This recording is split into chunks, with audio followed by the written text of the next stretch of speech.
નમસ્કાર મિત્રો, શું તમે તમારો પોતાનો ડેરી ફાર્મ બિઝનેસ શરૂ કરવા માંગો છો? અથવા તમારી પાસે પહેલેથી જ ડેરી બિઝનેસ છે અને તમે તેને આગળ વધારવા માટે લોન લેવા ઈચ્છો છો? જો તમે ડેરી ફાર્મ બિઝનેસ માટે લોન લેવા માંગતા હોવ તો આજનો આ વિડીયો તમારા માટે ખૂબ જ મહત્ત્વનો અને વેલ્યુએબલ બનવાનો છે. કારણ કે આજના આ વિડીયોમાં આપણે વિગતવાર વાત કરવા જઈ રહ્યા છીએ કે ડેરી ફાર્મ બિઝનેસ માટે લોન કઈ કઈ યોજના હેઠળ મળે છે, કેટલી સબસિડી મળે છે અને સબસિડી માટે અરજી કેવી રીતે કરવી. એટલે જો તમે ડેરી ફાર્મ બિઝનેસ વિશે સંપૂર્ણ માહિતી મેળવવા માંગતા હોવ અથવા લોન લેવા માંગતા હોવ તો આ વિડીયો તમારા માટે ખૂબ જ ઉપયોગી છે. વિડીયોને મિત્રો સંપૂર્ણ અંત સુધી જરૂર જોજો, જેથી તમને સાચી અને સંપૂર્ણ માહિતી મળી શકે, અને ચેનલને સબસ્ક્રાઇબ કરવાનું ભૂલશો નહીં. તો મિત્રો, સૌથી પહેલાં વાત કરીએ સબસિડી વિશે. મિત્રો, સૌથી ચર્ચામાં રહેતો એક પ્રશ્ન એ છે કે શું ડેરી ફાર્મ બિઝનેસ પર ખરેખર 50% સબસિડી મળે છે? અર્થાત સાદા શબ્દોમાં કહીએ તો જો આપણે 1 લાખ રૂપિયાની લોન લઈએ તો શું ખરેખર 50,000 સુધી સબસિડી મળી શકે? આ માટે આપણે વાત કરીશું નેશનલ લાઇવસ્ટોક મિશન યોજના એટલે કે NLM સેમ્સ વિશે. આ યોજના હાલ સૌથી વધુ ચર્ચામાં છે અને આ યોજનામાં 50% સુધી સબસિડી મળતી હોય છે. પરંતુ મિત્રો, અહીંયા એક મહત્વની વાત ધ્યાનમાં રાખવાની છે. જો તમે માત્ર ડેરી ફાર્મ બિઝનેસ શરૂ કરો છો તો નહીં, પરંતુ જો તમે ડેરી ફાર્મ બિઝનેસ સાથે સાથે ફીડ અને ફોડર એટલે કે ચારો અને દાણા બનાવવાનો બિઝનેસ શરૂ કરો છો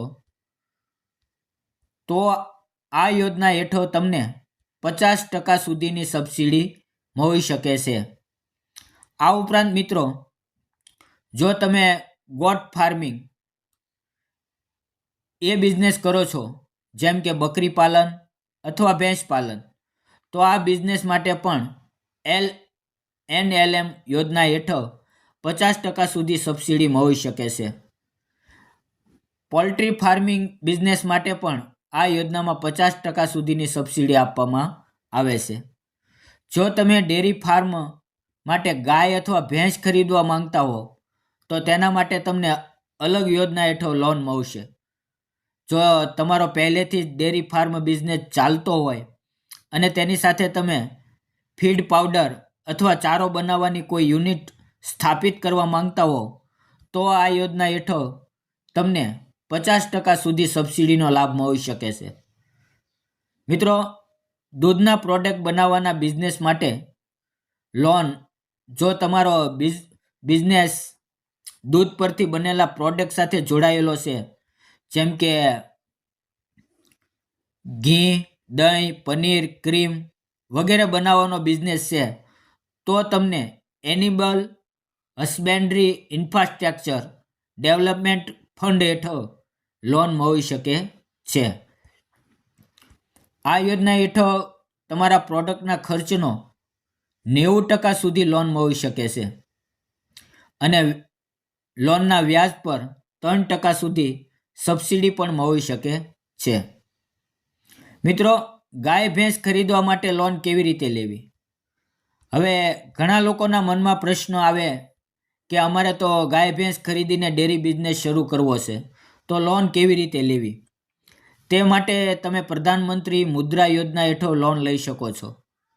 જો તમે 1 લાખ સુધી લોન લઈને નાનો બિઝનેસ શરૂ કરવા માંગતા હો તો PM મુદ્રા યોજનામાં એગ્રીકલ્ચર સંબંધિત બિઝનેસ માટે લોન મળે છે.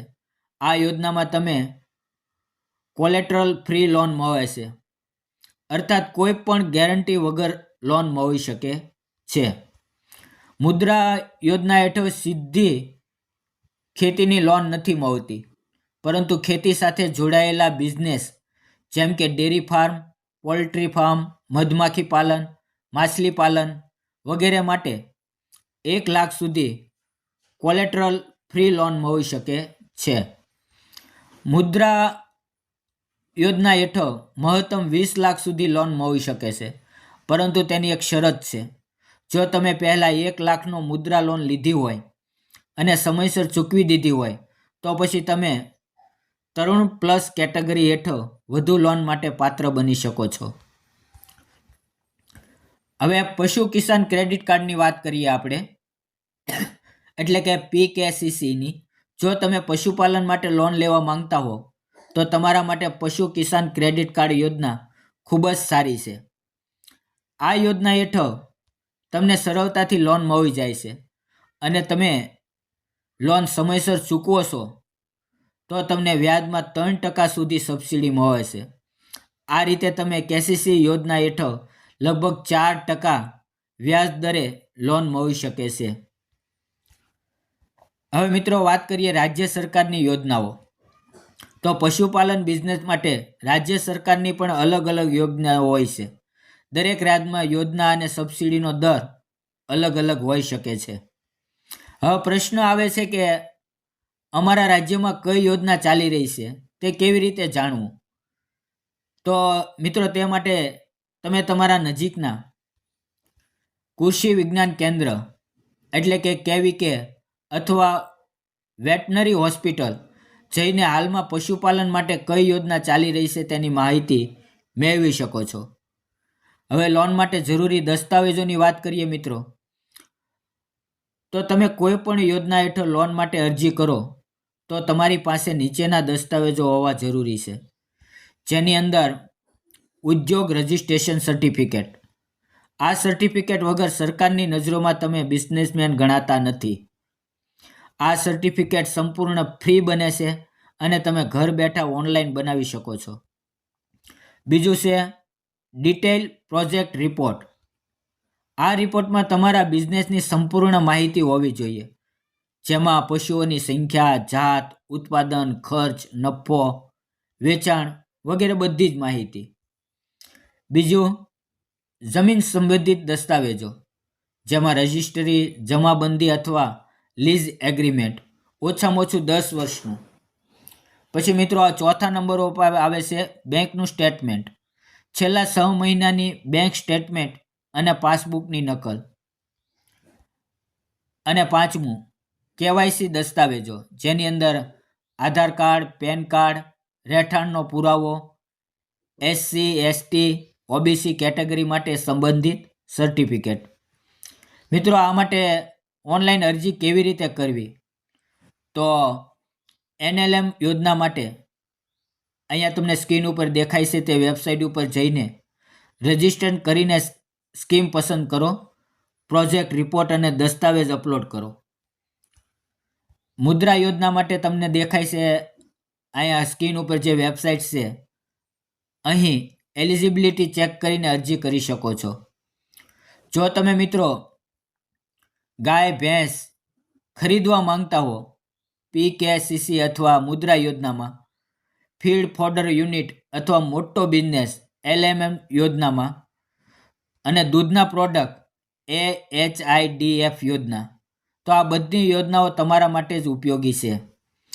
મિત્રો આશા છે કે તમને આ સંપૂર્ણ માહિતી સારી રીતે સમજાઈ ગઈ છે. જો વિડીયો તમને ગમ્યો હોય તો લાઈક કરજો, તમારા ખેડૂત મિત્રો સાથે શેર કરજો અને ચેનલને સબસ્ક્રાઈબ કરવાનું ભૂલશો નહીં. મિત્રો વિડીયો સંપૂર્ણ જોવા બદલ આપ સૌનો ખૂબ ખૂબ આભાર. ધન્યવાદ મિત્રો.